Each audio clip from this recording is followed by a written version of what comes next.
ሰላም እንዴት ነህ? ሰላም ላንተ። ኬት ቤተ እምነት ነው እንደማትለኝ እርግጠኛ ነኝ። የሚሰማ ሰው ስላለ ዛሬ የማያውቅ ሰው አለ በመካከላችን ኬት ቤተ እምነት እንደመጣ። ኬት ቤተ እምነት ነው የመጣው። በጣም ጥሩ። ሙሉ ሰላም ያለባት ክርስቶስ 24 ሰዓት የሚሰበክባት የቅዱሳን ምልጃ ገኖ የሚታይባት ርትርት የሆነች ኦርቶዶክስ ተዋህዶ ሁሉም ሰው ለዚህ እንዲመጣ የምፈልግባት እምነት ውስጥ ነው ያለሁት። እሺ ኦርቶዶክስ ተዋህዶ እሺ፣ በእኛ ኮንቴክስት ተረት ከሞላባት እንደማለት ነው። ለእኛ ማለት ነው ለአንተ እንደነገርከን ነው። ለእኛ ግን ተረት እንደሞላበት ነው። በእኛ ኮንቴክስት ደግሞ ፕሮቴስታንት ዝላይ ከሞላበት ይሄ ስድብ ውስጥ ባገባዳል። ስታወራ ጸጥ ብዬ ነው የሰማውና እኔ ሳወራ አትደረብራለ። በስርዓት የማውራት አቅም ካለ እንቀጥላለን ማለት ነው። ካልሆነ ግን ያው ታችሁን ታፕ ሼር ታደርጋለህ እንደ ሁልጊዜው ማለት ነውና ሳወራ ጸጥ ብዬ ነው የሰማውና ለዛ ነው። እሺ ቆይ ወንድምነት ምንድነው ያለው? ሁሉ ሰው እንዲመጣባት የምንፈልጋት ቤተክርስቲያን ያልከው ወንድማችን? አዎ ኤርሚ፣ የተመረጡ ክርስቲያኖች እንዲመጡባት የምንፈልግባት በማውራት ብቻ ሳይሆን በተግባር መኖር የሚፈልጉ በተግባር ማውራት ማለት አሁን ያሉት የተመረጡ ክርስቲያኖች ናቸው አይደል? የሚኖሩባት ክርስቶስ የመረጣቸው ክርስቲያኖች የሚኖሩባት ኦፍ ኮርስ። እሺ ትልቁ ላይ አድርገኛል እንደምናት ከይቅርታ ጋር ችግር የለም። ከዛ ወደ ጉዳዩ እንገባለን።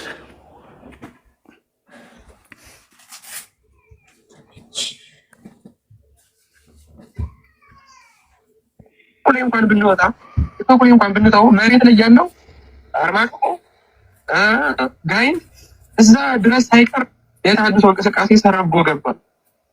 ፕሮቴስታንት ገበሬ ታገኛለህ። እነዚህ ቀበሌዎች ብትሄድ ፕሮቴስታንት ገበሬ ታገኛለህ። በጣም ሾኪንግ ነው። በጣም እጅግ በጣም ሾኪንግ ነው። ቤተክርስቲያን ምክንያቱም እነሱ እዛ መዋቅር ስለሌላቸው መዘርጋት ስለማይችሉ የሚያደርጉት እዛው ባለበት መዋቅር እየተጠቀመ ነገር ግን ማየት ሴቱ ፕሮቴስታንት አይማረግም። ይህንን ቪዲዮዎችን ምኖችንም አሳያቸዋለሁ በኋላ ላይ ሐሙስ ኦር ምናምን ቀጣይ ስንደርስ ማለት ነው። እና በጣም አስፈሪ ነው። ማርያም በጣም አስፈሪ ነው። ዝም ብሎ እዚህ ቲክቶክ ላይ ታወርቶ ቶፒክ አድርገን አንስተን ምናምን የምንተው ነገርም ማለት ነው። የሆነ ፖስት ሊያስደረገን የሚችል ጉዳይም ነው። ይህንን ነገር ዲስከስ የሚያደርግን ሰው የሆነ አይነት ፖስት የሚያስከፍለው ነገር ነው። ቀላል ነገር ስላልሆነ ማለት ነው። አንድ ሰው ኦርቶዶክስ ከሆነ አንስቶ ፕሮቴስታንት እስከሚሆን ድረስ ያለው ታርሶ ማፍቃ ስንት ያደረጉ ልክ 22ኛው ስቴፕ ድረስ አልቆና ማለት ነው። ከዚህ ደረጃ እንዴት እናወጡ? በአንድ ያለው ክሮ ሰው በአንድ ያመጣ መጥቶ በአንድ ያለው ቅዳሴ መጥቶ ቅድም ታላቁ እንዳለው ቤተክርስቲያን ጭምር እያስቀደሱ ታድሶ ሰዎች አሉ። ምን አረኩ ወንጌል እኮ የተማርኩት ቢል ማለት ታድሶ መሆን እና ታድሶ ያልተውቀለ ታድሶ እኮ ግን አያውቅም እንደሆነ ለጌታ ቫይረስ በደሞ አለ ግሪቻ ቫይረስ እንዳለበት ማለት ነው።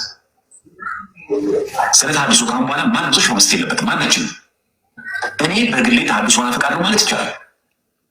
የታድሶ ማፈቃድ የለው ማለት ነው ይቻላል። ለምሳሌ አሁን በራሳ ልጆች እና መሰረት ተዋት ላይ እኔ በ8 ጎዳና ያስመሰከሩ ሊቅ ናቸው። በጣም ከባድ ማለት ነው። ዋድላ ድረስ መጥተው ተምረዋል። ጎንደር፣ ጎጃም፣ ጎንጂ ተምረዋል። ቀን መጽሐፍ ትርጓሜ ተምረዋል። ብሉይና ሐዲስ ማለት ነው። እስቲል ግን መሰረተ ክርስቶስ ነበሩ ሰውየው። በእሳቸው በኩል ሊቃውንት ለመውሰድ በጣም ተሞክሮ ነበር። አልሆነም። ስለዚህ ዘመናዊ ትውልድ ተጠበቀና ሃይማኖት አበው 1950 ላይ ተመስርቶ የነበረው ምስካየ ኅዙናን መቀመጫ የነበረው ዲያቆን ዘማርያም አለቃ ኪዳነ ወልድ ክፍሌ እና አለቃ ኪዳነ ወልድ ክፍሌ የሚዘውሩት የተሃድሶ ክንፍ ነበር። አልሆነም፣ አልተሳካም። ቆዩና ከ90 በኋላ ግን ከ1990 በኋላ ግን ኢንታይርሊ አዲስ የሆነ ስትራቴጂ ነው ይዘው የመጡት። ሰው እየተቦረቦሩ ነው። ከሀገረ ስብከቱ መስሪያ ቤት ከሀገረ ጽሕፈት ቤት ይልቅ ሰው ይበልጣል። ሰው እየተበላ ያለው ሰው እየጠፋብን ያለው የሰንበት ተማሪዎች እየተወሰዱ ያሉት ምናምን እየተነጠቁብን ያሉት ምናምን ከስር እየበሉት ያሉት። ኦኬ በሽ ቤተክርስቲያን እንግዲህ አንተ ጸንተዋል ቆመዋል ብለህ ያልከው ወንድምህ እየተበሉ ነው፣ እየተቦረቦሩ ነው፣ እየተወሰደብን ነው፣ እያለቅን ነው፣ እየተበላን ነው ያለ ነው። የብፁዕነታቸው የብፁዕ አቡነ ማርቆስም ንግግር እንደዚሁ ነው ብሎ የሚለው ተክለ ሃይማኖት አዳነ ፔጅም ላይ የቀረበው መምህር እንዲሁ ነው ያለው። ትክክል ናቸው።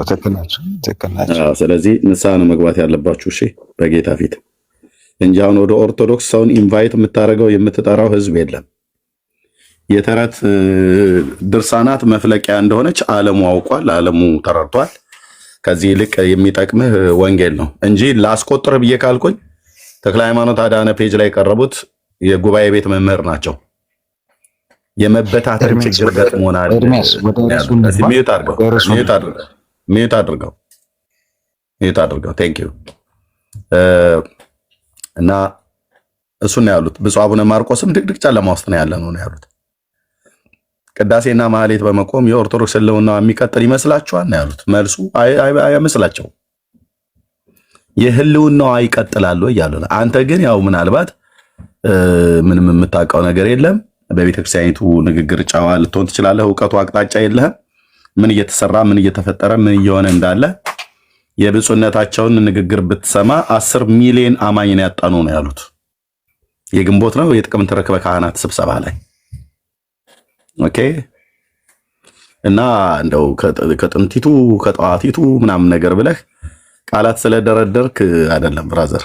አውቁ በቃ ህዝቡ ኦርቶዶክስ ምን ያስተማርች ላይ በምን መሰረት ላይ ቆመች አውቋል። ከዛ ይልቅ ውይይቱ ላይ ግባ። ቴንኪዩ እንዴ ሰደብከኝ እኮ ሰድበኝ። እንዴት ነው ወዴት ነው ወደ ርዕሱ? ለአንተ ምላሽ መስጠት አያስፈልግም? ኦኬ እታችሁ ረድ። እሺ ስድብ ከሆነ እታችሁ ረድ። ፈሪ ነህ እኮ አንተ፣ በጣም ፈሪ ነህ። በጣም ፈሪ። እታችሁ ረድ። አንተን የሰደበ ማንም የለም። ያለውን ሪያሊቲ ተናገር ነው። የመጽሐፍ ቅዱስን እውነት ከደህ በተረት ላይ ቆመህ አይደለም የምታወራው ማለት ነው። ቴንኪዩ። ሌሎች ካላችሁ መምጣት ትችላላችሁ። እንዴ መረጃ የራሳችሁ ሰዎች ሲያወሩ ስናሳያችሁ ስድብ ላይ እንጂ ብራዘር፣ ስድብ ላይ እንጂ።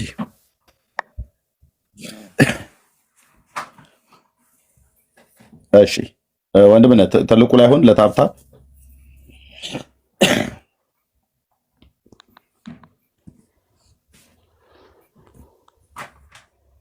ዳኒ ያለ።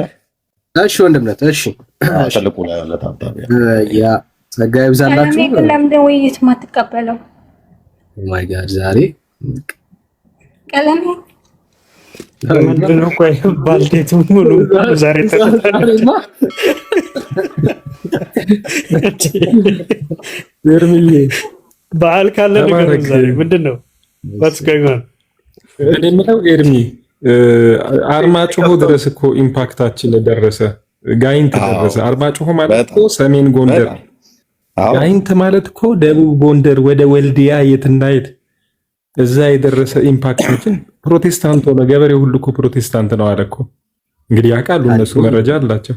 ሰንበት ትምህርት ቤት ተበላሉ እንዴ ታዲያ? ገበሬዎች እኮ ነው የገቡት። ገበሬዎች ፕሮቴስታንት ተገኙ እኮ ነው አሁን እየተናገረ ነበር። አርማጭሆ እኮ በረሃ እኮ መሸፈቻ እኮ ነው። አዎ በጣም ሰው እኮ የሚሸፍትበት ነው። መጨረሻ ሰሜን ጎንደር በጣም በረሃ ውስጥ ገበሬው አለ በጣም አስፈሪ ነው አለ እኮ ኤርሚ። አዎ ላይና ታች የጀግኖች ሀገር ተብሎ የሚባለውም ተኳሽ አለበት ማለት ነው። አየህ ምንሽሩን እንደያዘ የኢየሱስ ክርስቶስን ጌትነት አዳኝነት ተነገረው። አሁን እዛ ገበሬው ፕሮቴስታንት ሆኗል። ገበሬው ፕሮቴስታንት ከሆነ ታውቃላችሁ የኦርቶዶክስ ህልውና ያበቀላታል። ዛሬ አመቱ ነው ነገ የወሩ ነው ብላ አትልም። ገበሬው ላይ ነው መስራት ያለበት። ገበሬውን ይሄ የግብፅ የቅኝ ግዛት አስተሳሰብ ከአመት እስከ አመት ከወር እስከ ወር አርሰን አጭደን ወቅተን እንዳንበላ ማለት ነው። የግዝት ነው የአመት ነው እየተባለ የወር ነው እየተባለ ባቄላችን እኮ እያየኑ እኮ ነው አረም የሚውጥብን። እንዳናርም የግዝት በዓል ነው እየተባለ ማለት ነው። ሚካኤል ነው ይላል። ዳር ያዝ ነው መባል ያለበት። ጊዮርጊስ ነው ይለናል። በማግስቱ እንዳናርም እንደ ተክልዬን በተክልዬ ትዳፈር ብሎ አይስ በ25 እንደ ቅዱስ መርቆሬዎስ እኮ ነው ይላል። ባቄላችን፣ ጤፋችን፣ ስንዳችን እኔ ደግሞ ገበሬ ስለሆንኩ በደንብ ይመለከተኛል። በደንብ 80 ሚሊዮን የሆነውን የኢትዮጵያውን ገበሬ እኔ ወክላለሁ።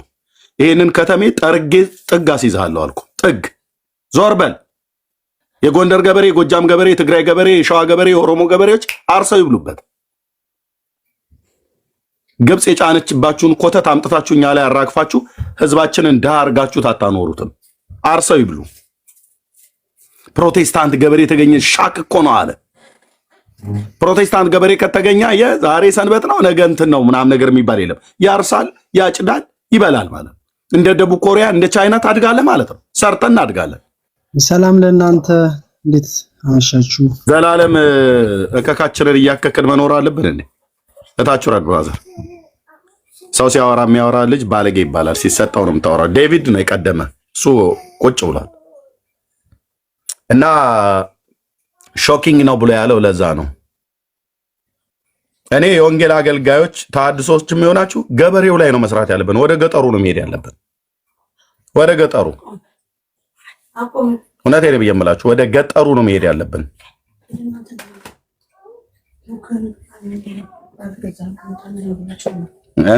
በቃ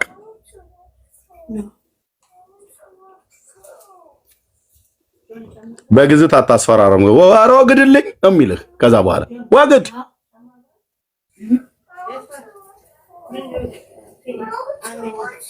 ጤፉ ዝናብ ሲመታው እኮ በዓል ነው ተብለን እኮ ነው የምንባለው የነበረው። ወንድሞቼ እናቶቼ፣ እኔ እንደ ማንኛውም ኢትዮጵያዊ ድሃ ገበሬዎች መካከል ያለ ቤተሰብ ውስጥ ነው ያደግኩት። ስንዴያችንን እንዳናጭድ እኮ ዋግና አረማሞ እንዲመታው እንዳናርመው ዋግና አረማሞ እንዲመታው ቀልደኛ ስንዴ በኩንታል ተሰፍቶልህ አዲስ አበባ ሲመጣ ነው አንተ የምታየው። እኛን ከገጠር አርመን አጭደን ወቅተን አበሳችንን ጠብሰን አንተ ፉርኖ ዳቦውን ስትገምጥ ነው የምታውቀው። ስንት ሚሊዮን ኢትዮጵያውያን ይራባሉ በገጠር እና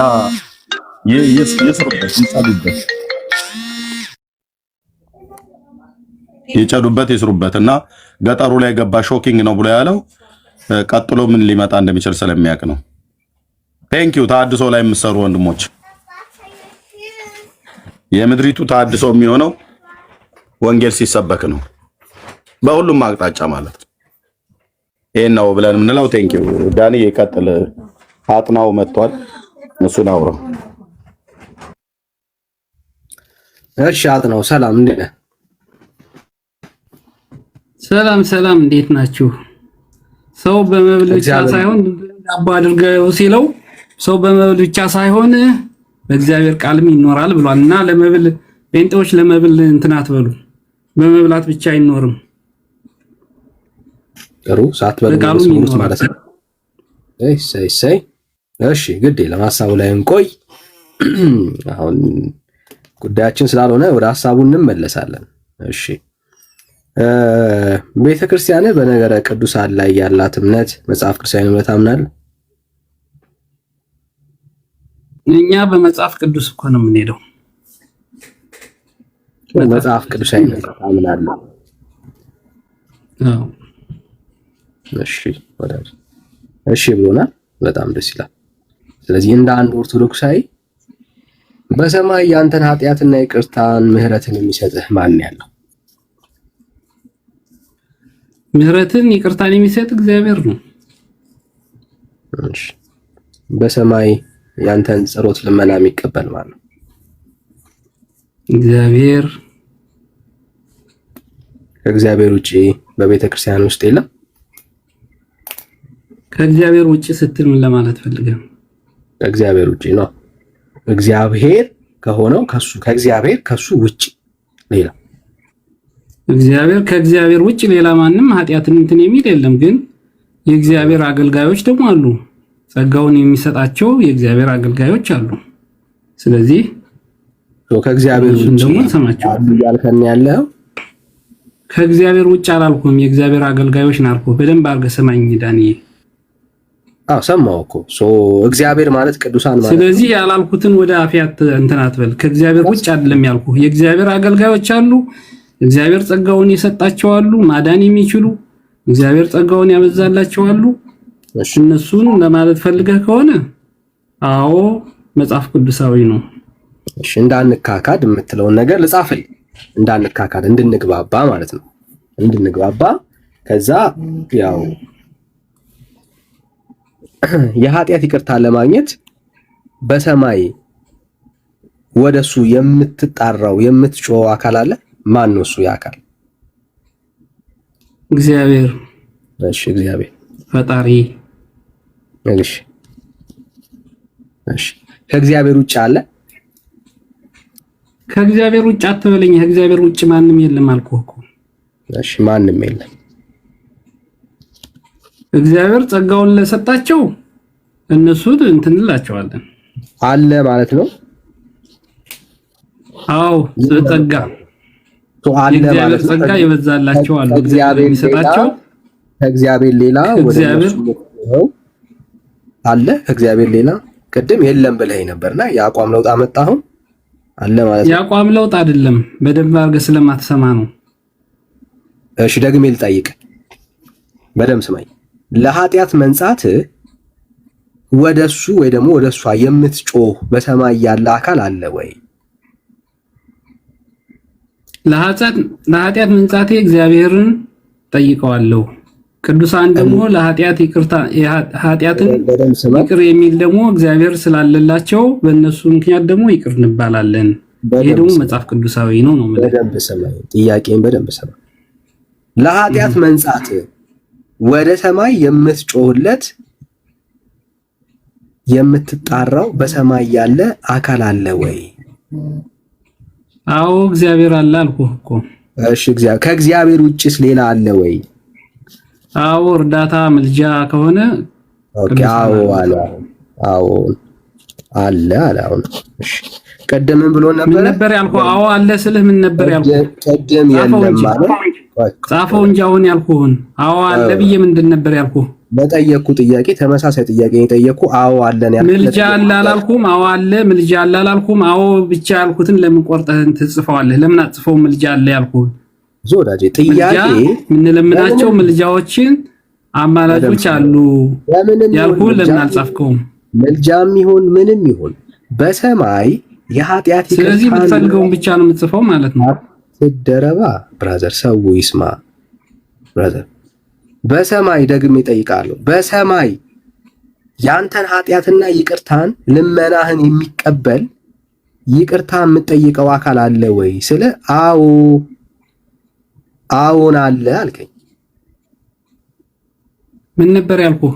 አዎን አለ ብዬ ለጠየቅኩ ጥያቄ ነው አዎን አለ እኮ ያልከኝ ብራዘር። እኔ አንተ ስለምታወራው አይደለም፣ ለጠየቅኩ ጥያቄ አዎን አለ አይደለ ወይ ያልከኝ እኮ። ስለዚህ ምንድነው ያልኩህ? እኔ ከዛ በኋላ አዎን አለ ብዬ ነበር ያልኩህ። እኔ ለጠየቅኩ ጥያቄ አዎን አለ ስትለኝ አለ ብዬ ነው የሚይዘው ማለት ነው። አዎን አለ። ስለዚህ የምትይዘው እኔ የምናገረውን አትይዝም ማለት ነው። አንተ የምትፈልገው ብቻ ነው የምትይዘው። እኔ ምን ነበር ያልኩህ? ወዳጄ ይኸውልህ፣ ጥያቄ አንተ የምትፈልገውን የምታወራበት አይደለም። እኔ የምፈልገውን ጥያቄ ነው የጠየኩህ በሰማይ። ስለዚህ አንተ የምትፈልገውን ነው እንጂ እኔ የምናገረውን አትጽፍም ማለት ነው። ጥያቄውን ነው ከኔ ጋር እኔ ምንድነው የምትፈልገው? እንደዛ ካልሆነ እኔ የምመልስልህን ማጽፍ ከሆነ የራስህን ብቻ የምትጽፍ ከሆነ አንተ የምትፈልገውን ብቻ ቆርጠህ የምትጽፍ ከሆነ እኔ የምናገረው ምን ዋጋ አለው? ጥያቄ በምልጃም ይሁን በምንም ይሁን በላይ በሰማይ በደም ሰማይ በላይ በሰማይ የኃጢአት ይቅርታን ልመናን ለመቀበል ወደሱ የምትጮህለት አካል አለ ወይ? እግዚአብሔር አለ አልኩህ እኮ። እግዚአብሔር አለ አልከኝ። ከእግዚአብሔር ውጪ ሌላ አለ ወይ ስለ አዎን አለ። ከእግዚአብሔር ውጪ ከእግዚአብሔር ውጪ አለ፣ ግን በምልጃቸው ነው አልኩህ። እሺ በምንም ይሁን አሁን እኔ አልጨነቅም። በምንም ይሁን አለ አልከኝ። ጥሩ። አሁን የእግዚአብሔርን ቃል ክፈትና በላይ በሰማይ ያሉ ጩኸትን የሚሰሙ ልመናን የሚቀበሉ አካላቶች ካሉ አሁን ጥቅስ ነው የምጠቅሰው። የእግዚአብሔርን ቃል አሉ ብለሃል። አንወሻሽም። ሰው ሰምቷል። እኔም ጽፌያለሁ። ማስረጃ አንጣ። አሁን አለ ብለሃል። እሺ መጽሐፍ ቅዱስ ክፈት። እሺ ልክፈት። እሱ ያስከው ክፈት። ዘጸአት 23:20 ክፈትልኝ። እሺ ዘጸአት 23 በሰማይ ያሉ አካላቶችን ሊያሳየን ነው። ኦልራይት።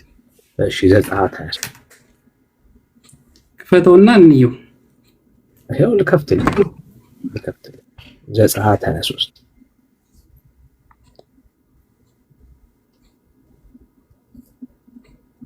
እሺ ቁጥር ስንት? 23 20 ጀምረህ አንብበው። 23 እያሳየህም ቢሆን ጥሩ ነው። አላሳየም። ላወጣው ይሄው። እሺ ቀጥል። አንብበው ከ20 ጀምረህ። እሺ በመንገድ ይጠብቅህ ዘንድ ወደ አዘጋጀህም ስፍራ ያገባህ ዘንድ እነሆ እኔ መልአክን በፊትህ እሰዳለሁ። በፊቱ ተጠንቀቅ፣ ቃሉንም አድምጥ። ስሜም በእርሱ ስለሆነ ኃጢአት ብትሰሩ ይቅር አይልምና አታስመርሩት።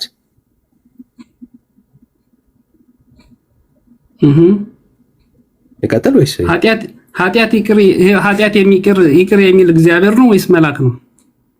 ወዳጄ የተጠየቀውን ጥያቄ አሁን እሱን በኋላ አስረዳለሁ። አሁን ጥያቄውን እንዳትረሳ። በሰማይ ላስታውስ፣ ጥያቄው በሰማይ ኃጢአትን የሚያስተሰርይልህ ይቅርታን የሚቀበል በሰማይ ያለ አካል አለ እያልከን ያለው አሁን የጠቀስከውን ክፍል አወራ።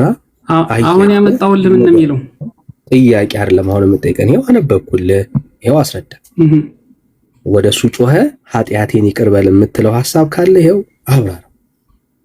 ይሄው ኃጢአት ብታደርግ እያለ ነው አይደል? በፊቱ ኃጢአትን አትስራ ካደረክ ግን ይቅር አይልህም እያለ ነው። ይቅር ማለት ደግሞ የእግዚአብሔር ነው አይደል? እንዴት ለመላክ ይቅር ማለት እና ያለ ማለት ስልጣን ተሰጠ? ይሄ መልአክ ማን እንደሆነ እናስረዳለን። ተምረት ወጣል። አሁን ጥያቄው አሁን ከጠየቅኩ ጋር ነው የምታያይዘው። በሰማይ ያለ አንተ ጸሎትና እኮ መልአኩ በሰማይ ያለ አይደለም እንዴ? መልአክ በሰማይ አይደለም እንዴ ያለ? አትደረብ። ይሄው የጠቀስከው ጥቅስ ላይ አንተ እንደምትለው በሰማይ ጸሎትና ልመናን የሚቀበል ከእግዚአብሔር ዘንድ የሆነ አለ የምትል ከሆነ አሳየን። ይሄው አውጥቼና ጸሎትና ልመናን የሚቀበል አይደለም ያልኩት፣ ምልጃን ነው ያልኩት። አስረዳን እኮ ምልጃን በለው አስረዳን። ይሄው እኮ ይሄው አሁን ምን እያለ ነው? ምን እያለ መሰለ? ከ20 ጀምረህ ስታነበው ከ20 ጀምረህ ስታነበው እየተሰማማን እንሂድ። ከ20 ጀምረህ ስታነበው በመንገድህ ይጠብቅህ ዘንድ ወደ አዘጋጀሁትም ስፍራ ያገባህ ዘንድ ወደ ገነት ወደ መንግስተ ሰማያት እንዲወስድህ መልአኩን ተጠንቀቀው፣ በሱ ፊት ክፉ አታድርግ እያለ ነው ያለውና ወደ መንግስተ ሰማያትም የሚወስድ መልአክ ነው እያየኸው ከሆነ። እሺ አትዋሽ። በዚህ ቃል ኮንቴክስት ከሆነ አሁን እያወራን ከሆነ ስለ መንግስተ ሰማያት አይደለም እየተወራ ያለው፣ ስለ መንግስተ ሰማያት ነው የሚያወራው። ስለዚህ የት ነው የሚያወራው ታዲያ? ስለ መንግስተ ሰማያት ነው እያወራ ያለው እና ስለ ሰፈር እንመጣበታለን። አይዞህ ብራዘር፣ አይዞህ ወዳጅ፣ አንተ አይዞህ ራስህ፣ እኔ አይዞህ አትበለኝ። አሁን ለጠየቁ ጥያቄ መልስ ስጠኝ።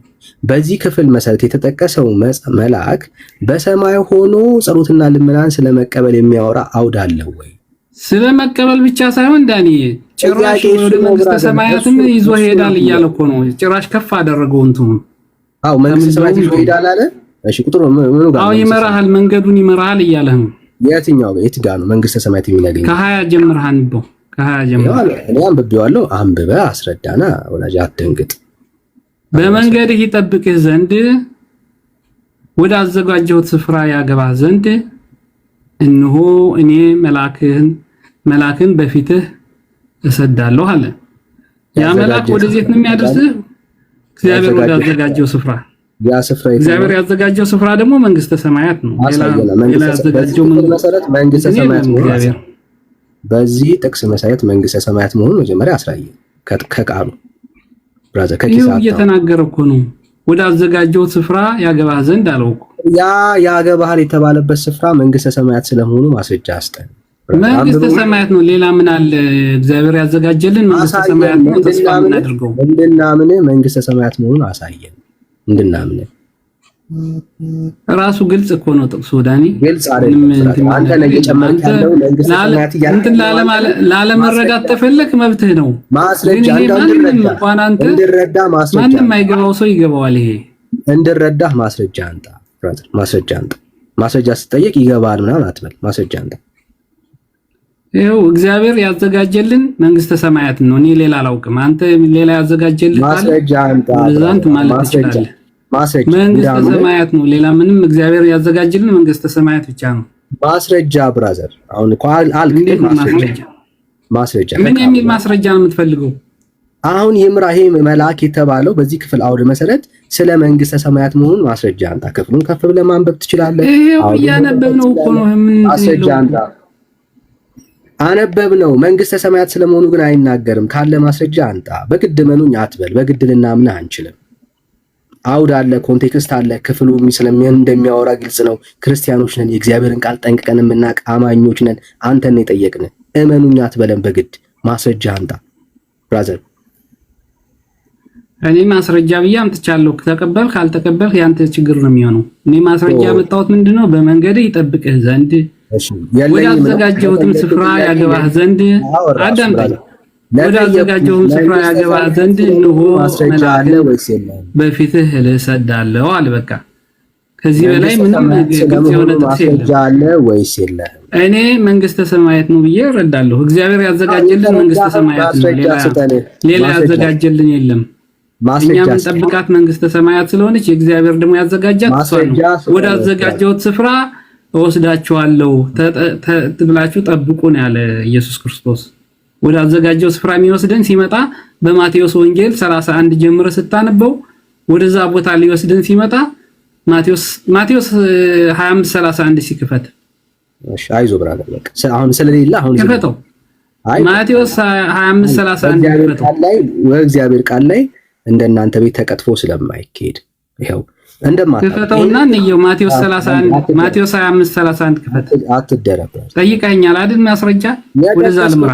መጀመሪያ የሐሰት ወሬ እንዳወራህበት እንየው። ወደዛ ልውሰድህ፣ ላሳይህ፣ ወደዚህ እንደሚወስደን ላሳይህ። በፍጹም አንዴ እዚህ ጨርሰን ነው የምንለው። ከፈተው ጥቅሱ ሚውት አደረገ ብለኛል አይደል? ይኸው ጥቅስ አመጣውልህ። ገና ነው የጠቀስከው ጥቅስ ማስረጃው ውሸት እንደሆነ ለህዝቡ አሳይተን ነው የምናልፈው እኮ። እዛ በኋላ እኔ ያመጣሁት ማስረጃውን ማቴዎስ 25:31 ክፈትና ከዛ በኋላ ማስረጃውን የኔ ማስረጃ ትክክል እንዳልሆነ ታሳየኛለህ። መጽሐፍን ጨርሰን ነው የምንሄደው። አንዴ ወንዶ ቅድም ማስረጃ አምጣ ስትል አልነበረም?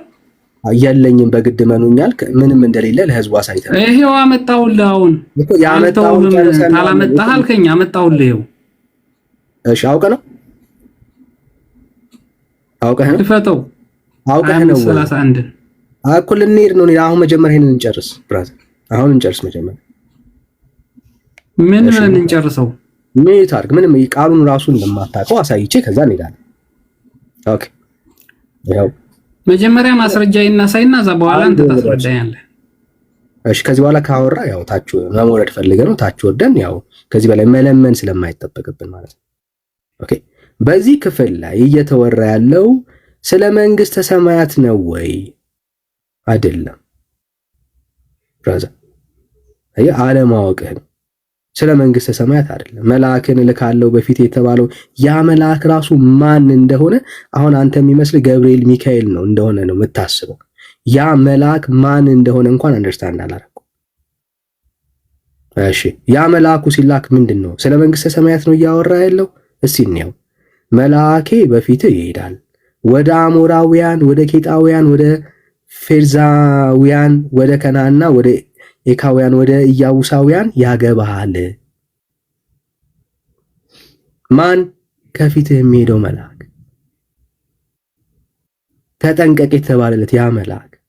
ያም የእግዚአብሔር መልአክ ማን እንደሆነ እነግራችኋለሁ። ስለ መንግስተ ሰማያት ያወራል ክፍሉ? አያወራም።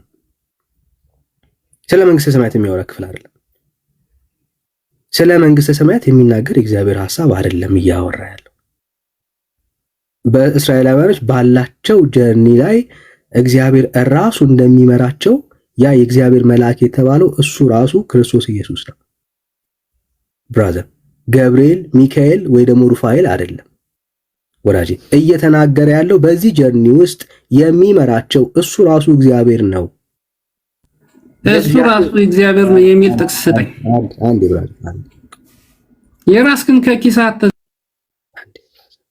ከራስህ አትተርጉም። ሚውት አደርጋለሁ ብራዘር። ከደከመ ይጨርስና ማስረጃ አልሰጠኝም ትለዋለህ። ስማው አንዴ፣ ምን ችግር አለው? ለመማር ከሆነ ስማው፣ ማስረጃ አስጠኝ በለው። ለተናገረው ነገር ማስረጃ ጠይቀው። ከዛ አንተም ተምረህ ትክክል ካልሆነ ደግሞ አርመው ትወጣለህ። በጣም ቀላል እኮ ነው። ቀጥል ዳኒ፣ በቃ አታቋርጡ። አስሬ እሺ፣ ቴንክ ዩ። ሶ የሚያወራው በደንብ ይሰማ፣ ስለ ገብርኤል ስለ ሚካኤል አይደለም እየጠየቅንህ ያለ ነው። በደንብ አስተውል። በሰማይ ያንተን ጸሎትና ልመና ስለሚሰማስ መልአክ ነው ወይ ይህ ክፍል የሚያወራው? በጭራሽ። የጠየቅኩ ጥያቄ ምንድነው? እንዳትረሳ። ልክ እንደ እግዚአብሔር በሰማይ ሆኖ ያንተንና ጸሎት ልመናህን በመቀበል የኃጢአት ይቅርታን የሚሰጥ መልአክ ወይ ደግሞ ቅዱሳን አሉ ነው ያልከው። አዎን አሉ ነው ያልከው። ብራዘር የለም አልክ፣ ካርከውና አሉ አልክ። በዚህ ክፍል መሰረት ሊትራል እንውሰደው ተባብለን እንሂድና ክፍሉን የምንረዳበት የራሳችን አውዳለን በማስረጃ ማለት ነው። አሁን ይሄንን ሐሳብ ክደህ ግን አይደለም ባመጣው ክፍል ላይ አንተ እንደምትለው ስለዚህ በሰማይ ስላለ መልአክ ያወራል ወይ? ጸሎትና ልመናን መስማት የዘላለም ሕይወት ስለሚያስገኝነት ኮንሰፕቱ አውዱ ኃጢአት ይቅር አይልም ይልሃል። ኃጢአት ብትሰራ ይቅር ይልሃል። እዚህ ጋር አሳይ። አሁን ይቅርታ በሰማይ ያለ ምንድነው የሚስካን? አንዴ በሰማይ ያለ ጸሎትና ልመናን የሚቀበል የኃጢአትን ይቅርታ የሚሰጥ ይቅርታን የሚያሰጥ አለ ይልሃል ወይ? ይኸው ብራዘር አለ ይላል። ቁጥር ስንት ላንበበል? አንተ ያመጣው 21 እና 22 ነው። 21 እና 22 ይኸው በፊቱ ተጠንቀቁ፣ ቃሉንም አድምጡ፣ ስሜም በእርሱ ስለሆነ ኃጢአት ብትሰሩ ይቅር አይልምና አታስመርሩት ነው የሚለው። ኃጢአት ብትሰራ ይቅር የማይልህ መልአክ ከሆነ ቅድም የተነጋገርንበት በሰማይ በኃጢአት ይቅር የሚል የለም እግዚአብሔር ብቻ ነው አይደለም ያልከው? ይሄ ግን እየተናገረ ያለው ኃጢአት ብትሰራ ይቅር አይልህም እያለ ነው መልአኩ። ወንድም አለም እያወራን ያለ ነው አስታውስ። በሰማይ ሆኖ ኃጢአትን ይቅር ስለሚል መልአክ ነው እያወራን ያለ ነው። አትደበቅ እኮ ያን መልአኩ በሰማይ አይደለም እንዴ የመጣው? መልአኩ ያመጣው ክፍል በሰማይ ሆኖ ኃጢአትን ይቅር ይልሃል ስለማለት አይደለም እየተናገረ ያለው።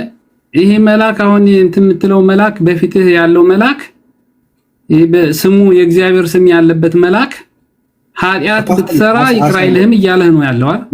አሁን እኛ ይቅር አለመባል አይደለም እያወራን ያለ ነው። ይቅር ስለማለት እና ታዲያ ስለምንድን ነው የምታወራው? በሰማይ ማለት እኮ የኃጢአት ብትሰራ ይቅር አይልህም እያለህ ነው አይደል መልአኩ? አሁን እያወራን ያለ ነው በሰማይ ሆኖ ኃጢአትን ይቅር ስለሚል አካል ነው እየተነጋገርን ያለ እኮ። መልአኩ ከምን ነው ያለ? ከሰማይ ነው ከምድር ነው ያለው? የትም ይሁን ኃጢአትን ይቅር ይልሃል እያለን ያለው እኮ። አሁን እሱ ላይ እኮ እያሳየህ ያለው በፊቱ ተጠንቀቅ፣ ኃጢአት ብትሰራ ይቅር አይልህም እያለህ ነው። ጥሩ እሺ፣ ሊትራል እንውሰደው። አሁን ያንተን አርጊውመንት እንውሰደው። ኃጢአት ይቅር ይልሃል እዚህ ክፍል ላይ ኃጢአትን በሰማይ ሆኖ ይቅር ይልሃል ወይ ነው ጥያቄው። ይላል ቁጥር ስንት ነው ያነበብኩ? በሰማይ በምድር የምትለው ምንድነው? አሁን እየተናገረ ያለው ኃጢአት ብትሰራ ይቅር አይልህም እያለህ እኮ ነው። ከሰማይ ከምድር እንትን አትበለው። አትደበቃ ብራዘር። ይሄው ኃጢአትን ይቅር የሚል ልክ እግዚአብሔርን እንደምትጠይቀው በሰማይ ያለ ኃጢአትን ይቅር የሚል አንተ ብራዘር ተጠንቀቅ፣ ኃጢአት ብትሰራ ይቅር አይልህም እያለህ እኮ ነው። ለምንድን ነው ያለው? ተቀበለው ቃሉን፣ የእግዚአብሔር ቃል ነው። ዳኒ የትም እንትን አትልም። አሁን ዝም ብለህ ወዲህ ብትል ምንም አያስሄድህም። ኃጢአት ብትሰራ ይቅር አይልህም ብሎሃል። ይቅር አይልህም በቃ መልአክ ነው። በሰማይም በምድርም የሚላክ መልአክ ነው። አንድ ይቅር ኃጢአት ይቅር የሚል አለ ወይ በሰማይ ነው የምትል ያለው አይደል? ይቅር የሚል ነው እያወራን ያለ ነው አይደል ብራዘር እኮ። ኃጢአትን ብትሰራ ይቅር የማይልህ መልአክ አለ በፊትህ ይላል። የለም አሁን እያወራን ያለ ነው ብራዘር። መደበቅ አያስፈልግም። በሰማይ ሆኖ ያንተን ኃጢአት ይቅር የሚል አሳይ። እሱ ለአሁን ያመጣው ጥቅስ ምንድነው የሚለው? እሺ በሰማይ ይቅር የሚል ኃጢአትን። እሺ ይሄው ሊትራሊ ቃሉን እንውሰደውና በአንተ አውድ መሰረት እየፈታው ስላለ ነው ክፍሉ ስለምን እንደሚያወራ በጣም ግልጽ ስለሆነ እሱ ማብራሪያ እንሰጥበታለን። በሰማይ ያለ ኃጢአትን ይቅር የሚል ይላል። ምኑ ጋር ነው ያነበብኩ? ይቅር ኃጢአትን ብታደርግ ይቅር ይልሃል እያለ ነው ያለው። ይቅር አይልህም እያለ ነው ያለው። ኃጢአት አትስራ በፊቱ ተጠንቀቅ። አንተ ዳኒ ተጠንቀቅ፣ ኃጢአት ብትሰራ ይቅር አይልህም እያለ ነው። ጥያቄው ምንድነው? አንተ እኮ የምትለው ያለው በሰማይ በምድር እያልኩ እኮ ያለው መልአኩ የት ነው ያለው? መልአኩ የት ነው ያለው? መልአክ ይቅርታ ያድርግልን ኃጢአት ብትሰራ እያለ ነው። ስለ መልአክ ፖዚሽን አለም እያወራን ያለው። ጥያቄው ምንድነው? ይቅር የሚል ነው ወይስ ይቅር የማይል ነው? ና አትደበቅ ብራዘር፣ ተመለስ ብራዘር። ተመልሻለሁ። ይቅር የሚል ነው ወይስ ይቅር የማይል ነው እያወራን ያለው? ይቅር የማይል መልአክ ከፊትህ አለ እያለ ነው ወዳጅ። ጥያቄው ግን ጴንጤዎች ኃጢአት ብትሰሩ መልአኩ ይቅር አይላችሁም። ኃጢአትን ይቅር የማይል ነው ያሳየው። ኃጢአትን ይቅር የሚል አሳየው። ይቅር አይላችሁም። ኃጢአትን ይቅር የሚል አንጣ ብራዘር። ይቅር አይልም ማለት ይቅር ይላል ማለት ነው። እስኪ ያነበው ጥቅሱን። ይቅር አይልም እያለህ እኮ ነው። ጥያቄው ምን ነበር ብራዘር? በሰማይ ሆኖ ይቅር የሚል አለ መልአክ የሆነ በሰማይ ይቅር የሚል አለ ወይ ነው አይደል ጥያቄው? ስለዚህ አሁን ያመጣው ክፍል ላይ ሊትራል እንውሰደውና አንተ እንደምትለው በፊት የምሰድልህ መልአክ ኃጢአትን ይቅር የሚል ነው ብለን የምታነበው ይቅር የማይል ነው። ኃጢአት ብትሰራ ይቅር የማይል ነው ማለት አማርኛ እንዴት ነው ዳጂ? ጥያቄው ኃጢአትን በሰማይ ሆኖ ይቅር ስለሚል ነው እየተነጋገርን ያለ ነው። አንተ ሊትራል ሊትራል ወሰደውና ኃጢአት ብትሰራ ይቅር አትልም ነው አይልም ነው መልአኩ ብራዘር። ላምበብል አይዞህ፣ ረጋ በል፣ ስሜት ያቱ አይዞህ አንተ ብራዘር። አጥና ኦኬ። መልሱ እኮ ግልጽ ነው። መልሱን እኮ አጥናው መልሶታል። ምንድነው ወንድምነት በሰማይ ሆኖ በምድር የሚሆን መላእክት ሲጀምር ይቅርታ አድራጊ ወይ ደግሞ ኃጢአትን ይቅር ባይ አይደሉም። የባህሪያቸውም አይደለም። ኃጢአትን ይቅር አይሉም። ኃጢአትን ይቅር የሚል የእግዚአብሔር ባህሪ ነው። ኃጢአትን የሚያስተሰርይ እግዚአብሔር ነው። ከመላእክት ወገን በብሉይ ኪዳን ታሪክ ውስጥ አንድም ቦታ ላይ እደግመዋለሁ፣ አንድም ቦታ ላይ ይሄንን ነገር ያደረገ የለም። በዚህ ክፍል ላይ የተጠቀሰው ክፍል በፊቴ መልአኬን እልካለሁ ኃጢአትን ብታደርግ ይቅር አይልህም ነው። ምክንያቱስ የተሰጠ ኮማንድ አለ ለእስራኤል ሕዝብ። ከዛ ከተሰጠው ኮማንድ እልፍ ቢሉ የሚመራቸው የእግዚአብሔር መልአክ ይመታቸዋል። ኮማንዱን ያውቃል፣ ትእዛዙን ያውቃል። ከዛ ቢያልፉ እግዚአብሔር ተሸክሞ እንደሄደው እንደዛ አይሸከምህም ነው እንጂ ኃጢአትህን ይቅር ይልሃል እኮ። አሁን ኃጢአት ብትሰራ ማለት ነው ኤርሚ፣ አሁን አንተ ኃጢአት ብትሰራ ይቅር አይልህም እያለህ እኮ ነው። ምንድነው ኃጢአት የሚሰሩት? የእስራኤል ኃጢአት ምን ነበር? በምድረ በዳ ሲጓዙ ከኮማንዱ ፈቀቅ ማለት ነው አይደል? ከተዛዙ ከእግዚአብሔር ውጭ ከሆንክ ይቅር አይልህም እያለህ ነው እኮ። ሌላ ብራዘር አይልም መጽሐፍ። ከእግዚአብሔር ውጭ አይልም። ከኮማንዱ ኮማንድ አለ አይደል? ትእዛዝ ህግ አይደል? ተሰጣቸው። አጥናው ትእዛዝ ማለት ነው። ትእዛዝ ተሰጣቸው። እኔስ እያልኩ ያሉት እሱን እኮ ነው። ትእዛዝ ከእግዚአብሔር ትእዛዝ ስትወጣ ለእስራኤል ልጆች እየተደማመጠ ለእስራኤል ልጆች የተሰጠው ትእዛዝ ምን ነበረ? ለእስራኤል ልጅ ከእግዚአብሔር ውጭ ሌላ አታምልክ፣ ወንድምህን ውደድ፣ ብዙ ነገር 10 እንትኖች አሉ አይደል? ትእዛዛቶች። ከነሱ ራሱ ብትወጣ የእግዚአብሔር መልአክ ይቅር አይልህም፣ ተጠንቀቅ በፊቱ እያለ ነው። ኦኬ፣ የወንድምነት ጥያቄ በሰማይ ሆኖ ኃጢአትን ይቅር የሚል አለ ወይ ነው ያንተ መልስ። ይቅር አይልህም እያለ እኮ ነው በሰማይ ሳይሆን አሁን እዚህ ላይ እያዘዘ ያለው። ጥያቄው ሳይገባ እኮ ነው መልሰው። የወንድምነት ጥያቄ ምንድነው? ኃጢአትን ይቅር የሚል አለ ወይ በሰማይ ሆኖ ነው ያለ። አንተ ደግሞ መልአኩ ኃጢአትን ይቅር አይልም። ይቅር አይልም፣ ልክ ነው። ኃጢአትን ይቅር አይልም መልአክ። ምክንያቱስ የሱ ስራ አይደለም፣ አይመለከታቸውም መላእክት። ያንተን ኃጢአት ይቅር ማለት ይቅር ያለ ማለት አይመለከታቸውም። የተሰጠ ኮማንድ አለ፣ ትእዛዝ አለ። የተሰጠውን ትእዛዝ ከተላለፈ ይመታሃል ነው። ታውቃዬ ነው ጌታ ለሕዝቡ የተናገረ ይመታሃል። ስለዚህ ይቅር አይልህም፣ ኃጢአት ተሰራ ይቅር አይልህም እያለ እኮ ነው። እንደማመጥ እያዳመጥኩ እኮ ነው። ኦኬ፣ ምሕረተ ብዙ ታጋሽ፣ ሩህሩህ፣ ባለ ብዙ ምሕረት እግዚአብሔር ነው። እስራኤልን እግዚአብሔር ስለተሸከመው እንጂ ጌታ እንዳለው በመልአክ እጅ አሳልፎ ሰጥቶት ቢሆን ኖሮ ዘር ትውልዳቸው በምድር አይገኝም ነበር። አጭዳው ነበር የሚተዋቸው። በዳዊት ዘመን እንኳን በኢያቡሳዊ በኦርና አውድማ ላይ በአንደኛ ዜና መጽሐፍ ምዕራፍ 21 ላይ ያየ ነው። ኢየሩሳሌምን የሚቀስፉ እግዚአብሔር መልአክን ላከ ይላል። በዳዊት በደልና ኃጢአት ምክንያት ነው። ልብ በል። የተመዘዘ ሰይፍ የያዘ በኢያቡሳዊ በኦርና አውድማ ማለት አሁን ቤተ መቅደሱ የነበረበት መስጊዱ ያለበት ቦታ ማለት ነው። የኦርና አውድማ ነው የሚባለው። እዛ ጋር የተመዘዘ መልአክ የተመዘዘ ሰይፍ የያዘ መልአክ አየ ዳዊት። እግዚአብሔር ነው መልአክ ኢየሩሳሌምን ሊያጠፉ የላካቸው። አንድ መልአክ እግዚአብሔር ልኮት ሂድና አጥፋ ብሎ ወይ ይሄኛው ያሳዝናል ብለው የተዉት የለም። ትእዛዝ ነው። በትንቢተ ሕዝቅኤል መጽሐፍ ምዕራፍ 8 ላይ ልክ እንደዚሁ ኢየሩሳሌምን የሚያጠፉ መላእክትን እግዚአብሔር ላከ። አንደኛ ዜና መጽሐፍ ምዕራፍ 21፣ ትንቢተ ሕዝቅኤል መጽሐፍ ምዕራፍ 8። ብራዘር አንድም ቦታ ላይ ኃጢአት ይቅር ሲሉ አታይም። ኦኬ አጥፉ ብሎ ያላቸውን አጠፉ። በሰዶም በገሞራ ሄደው ከተማይቱን እንዲያጠፉ እግዚአብሔር ላከ። መልአክን አጠፉ። አንተን ኃጢአትን ይቅር የሚል መልአክ የለም። የወንድምነት ጥያቄ በመጀመሪያ ይግባህ።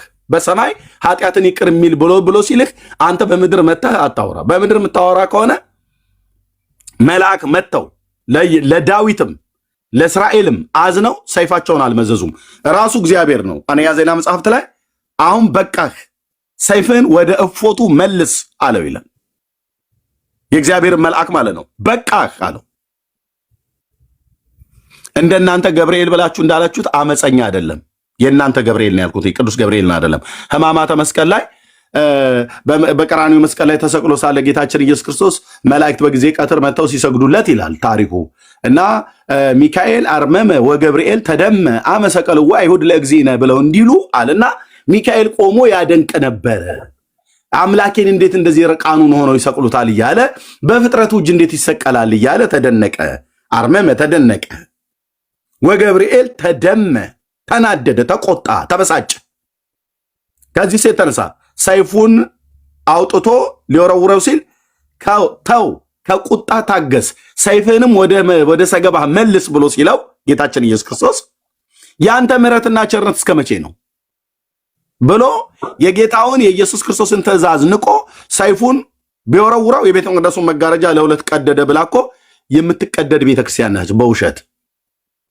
በኢየሱስ ሞት የተቀደደን መጋረጃ ገብርኤል ስድቡን ምናምን ተውና አምላኬን ስትሳደቡ ሜዩት አድርግ። አንተ አይደለም የምን ስድቡን ተው ነው።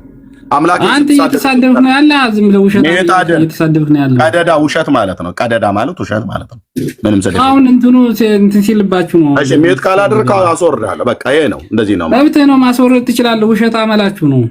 ኦኬ ቀደዳ ተቀደድ ማለት ነው። ተቀደድ እታች ረድ ተቀደድ አትበጭረቅ አትቀደድ ይላሉ የሀገራችን ሰዎች። ማለት አትዋሽ ማለት ነው። ኦኬ አትዋሽ ማለት ነው። ገብርኤል በሰይፍ ቀደደ ብላ የምትቀደድ ቤተክርስቲያን ያንተ ቤተክርስቲያን ነች። የቤተ መቅደሱን መጋረጃ ገብርኤል ቀደደ ብላ የምትቀደድ ቤተክርስቲያን ኦርቶዶክስ ናት። የምትዋሽ ማለት ነው። እና በዚህ ቦታ ላይ ገብርኤል የኢየሱስ ክርስቶስን ትእዛዝ እምቢ ብሎ ያንተ ምሕረት እስከ መቼ ነው አላበዛውም አይነት ነገር ብሎ ሰይፉን ቢወረውረው የቤተ መቅደስ መጋረጃ ከላይ እስከታች ሲቀደድ ተቀደደ ብለው አሉ። እኔ የምልህ የቱ ጋር ነው እንደዚህ ተብሎ የተጻፈው? የትኛው ወንጌል ነው እንደዚህ ብሎ የጻፈው? ከአራት ወንጌላቶች ውስጥ አንድም አልጻፈም። የአንደኛ ዜና የኢያቡሳዊ ኦርና አውድማ ላይ ያለውን ዳዊት ያለውን ይኸው ነገርኩ። የሄዱና ግቡና ይሁት። በትንቢተ ሕዝቅኤል ላይ እግዚአብሔር ከተማይቱን የሚያጠፉ መላእክትን ላከ እና አጠፉ። መላእክት ኮማንድ ይሰጣቸዋል፣ ትእዛዝ ይሰጣቸዋል ከሰራዊት ጌታ ከእግዚአብሔር ዘንድ ሂድና ሰዶምና ገሞራን አጥፉ፣ እቺን ከተማ እናጠፋት ዘንድ እግዚአብሔር ልኮናል ነው ያሉት። እዛ ጋር ዘፍጥረት መጽሐፍ ምዕራፍ 19 ላይ ማንን ራርተው አዳኑ? ከዛ ቦታ ላይ ማንንም አላዳኑ።